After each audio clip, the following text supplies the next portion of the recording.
मांगीलाल बागड़ी, राजकीय महाविद्यालय नोखा, डॉक्टर प्रेम प्रकाश मनचंदा, सह आचार्य, व्यवसाय प्रबंध। प्रथम प्रश्न पत्र कंपनी विधि, company law, B Com part second. प्रिय विद्यार्थियों, पूर्व में हमने कंपनी का निर्माण एवं समावेलन के अंतर्गत प्रवर्तन अवस्था, कंपनी के प्रवर्तन की अवस्था के संबंध में अध्ययन किया था।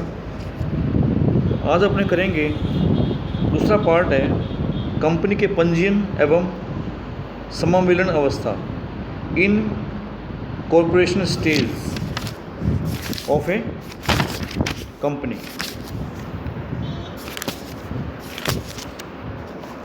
कंपनी का समावेलन एवं पंजीयन। कंपनी निर्माण की दूसरी अवस्था में कंपनी का समावेलन एवं पंजीयन करवाने की कार्यवाही आरंभ की जाती है। कंपनी के समावेलन करवाने के बाद ही कंपनी अपने अस्तित्व में आ जाती है। एक कंपनी को अपने समावेलन के लिए अनेक प्रकार के कार्य करने पड़ते हैं। उससे पहला है प्रारंभिक तैयारियां करना।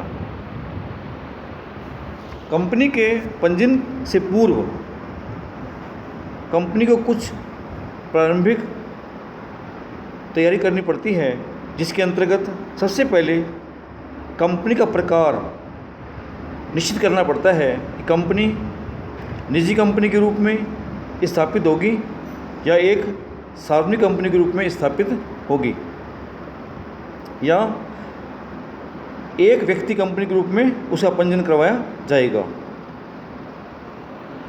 दूसरी बात है रजिस्टर्ड कार्यालय का स्थान निश्चित करना।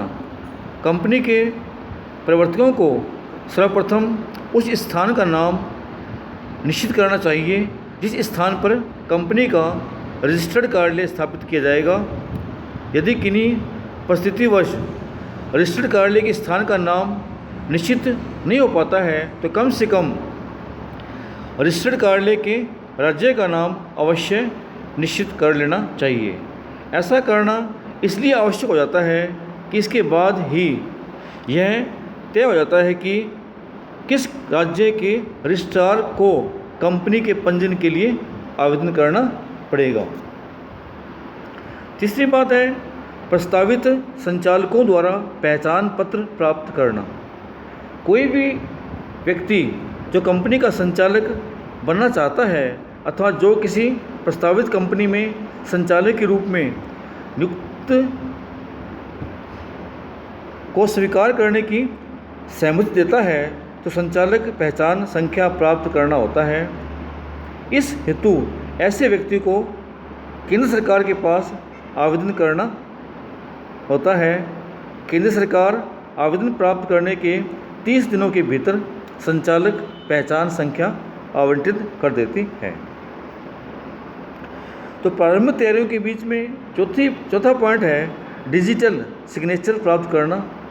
अब कंपनियों को पंजीयन हेतु ऑनलाइन आवेदन करने की व्यवस्था है। ऐसे आवेदन फाइल करने हेतु डिजिटल सिग्नेचर करने होते हैं। अतः प्रस्तावित कंपनी के प्रवर्तकों या प्रस्तावित संचालकों या कंपनी सचिव को किसी अधिकृत व्यक्ति से डिजिटल सिग्नेचर प्राप्त करना एवं उसका प्रमाण पत्र प्राप्त करना होता है। इसके बाद है कंपनी के नाम का चयन करना। कंपनी का समावेलन करवाने के लिए प्रस्तावित कंपनी के नाम का चयन एवं निर्धारण करना एवं रजिस्ट्रार से उस नाम का कंपनी के लिए आरक्षण करवाना पड़ता है। नाम निर्धारित करवाने के लिए प्रवर्तक को रजिस्ट्रार के पास एक आवेदन करना पड़ता है। उस आवेदन के साथ निर्धारित शुल्क भी जमा करवाना पड़ता है। प्रारंभिक तैयारियों के बीच में छठा पॉइंट है पार्षद सीमा नियम को तैयार करना। कंपनी के समावेलन के लिए प्रवर्तक सीमा नियम भी तैयार करवाते हैं। इस सीमा नियम के अंतर्गत कंपनी के उद्देश्यों, कंपनी का नाम, पूंजी, इन सब बातों का उल्लेख किया जाता है। इस पार्षद सीमा नियम को तैयार करते समय प्रवर्तक अपनी कंपनी के प्रस्तावित कंपनी सचिव अथवा किसी वकील या अन्य पेशेवर व्यक्ति की सेवाएं ले सकते हैं। इसके बाद है अंतर नियम तैयार करना। अंतर नियम भी क्या है? कंपनी का एक महत्वपूर्ण प्रलेख होता है जिसे अंतर नियम कहते हैं। कंपनी के अंतर नियमों में कंपनी के आंतरिक प्रबंध के संबंधित नियम लिखे जाते हैं। अंतर नियमों में सरकार द्वारा निर्धारित बातें भी सम्मिलित की जाती हैं। इसके अतिरिक्त कंपनी के अंतर नियमों में परिवर्तन करने के लिए कुछ कठोर नियम भी दिए जा सकते हैं। प्रलेखों की रजिस्ट्रार से जांच करवाना। सीमा नियम एवं अंतर नियमों के प्रारूपों की रजिस्ट्रार से जांच करवा लेनी चाहिए। ऐसा करने से इसमें रही त्रुटियों एवं असंगतियों को उनके मुद्रण से पहले ही दूर किया जा सकता है।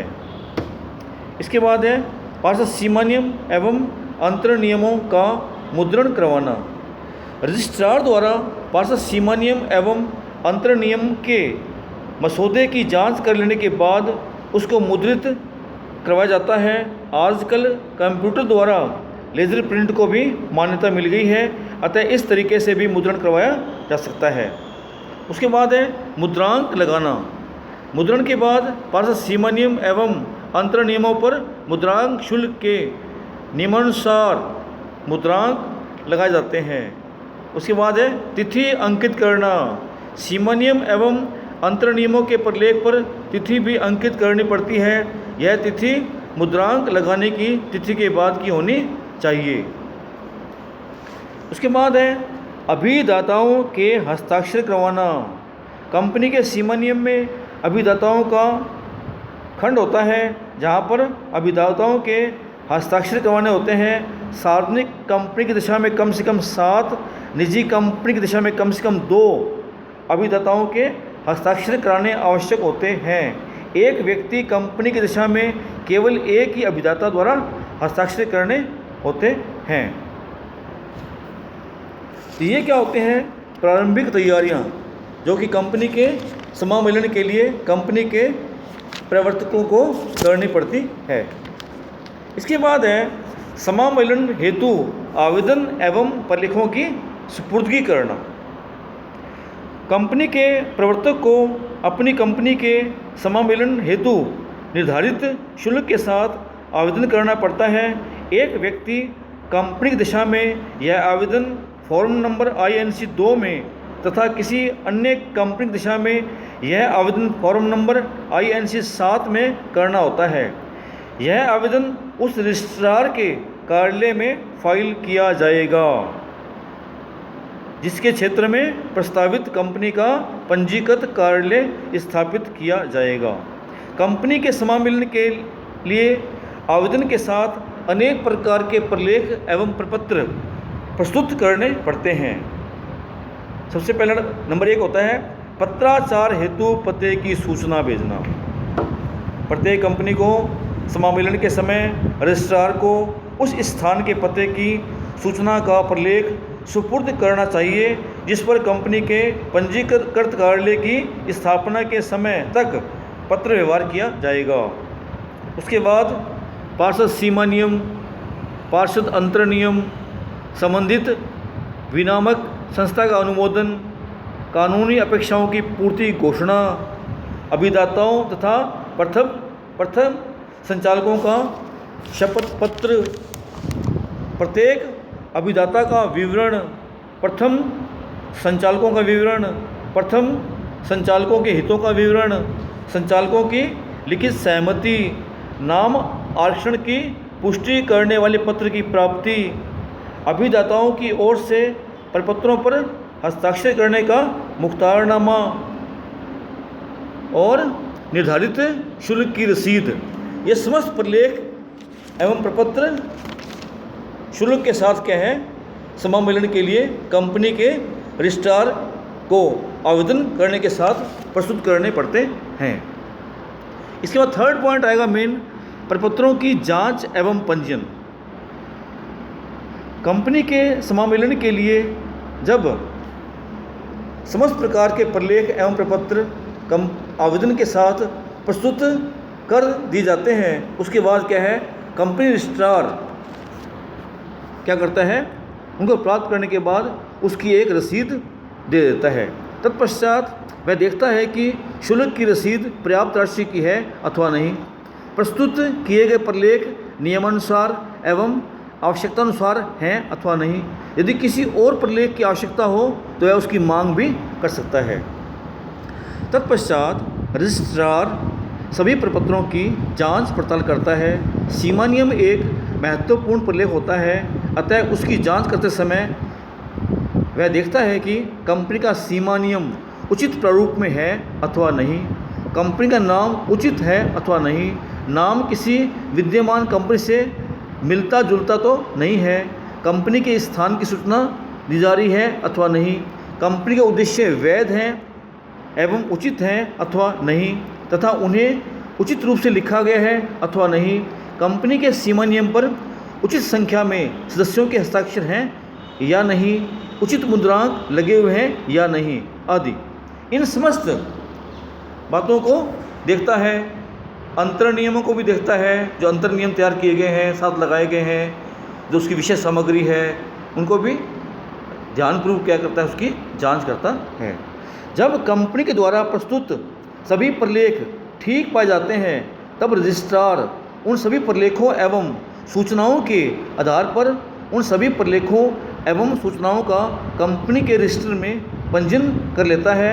इन सभी प्रलेखों एवं सूचनाओं के पंजीयन के साथ ही कंपनी का पंजीयन भी हो जाता है तथा उस कंपनी को समामेलन का प्रमाण पत्र जारी कर दिया जाता है और उसे कंपनी पहचान क्रमांक भी कहते हैं।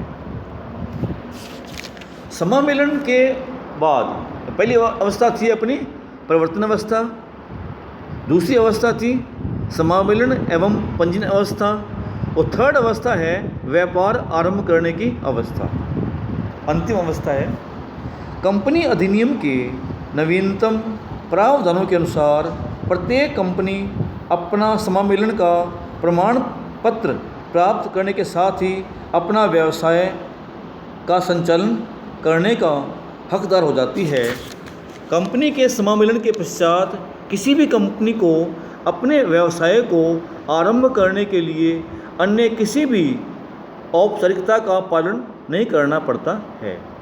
यदि कोई कंपनी अपने समामेलन के 1 वर्ष के भीतर अपने व्यवसाय को आरंभ करने में असफल रहती है तो रजिस्ट्रार उस कंपनी के नाम को कंपनियों के रजिस्टर से हटाने की प्रक्रिया को आरंभ कर सकता है। तो ये हुआ कंपनी का निर्माण एवं समामेलन। Thank you very much.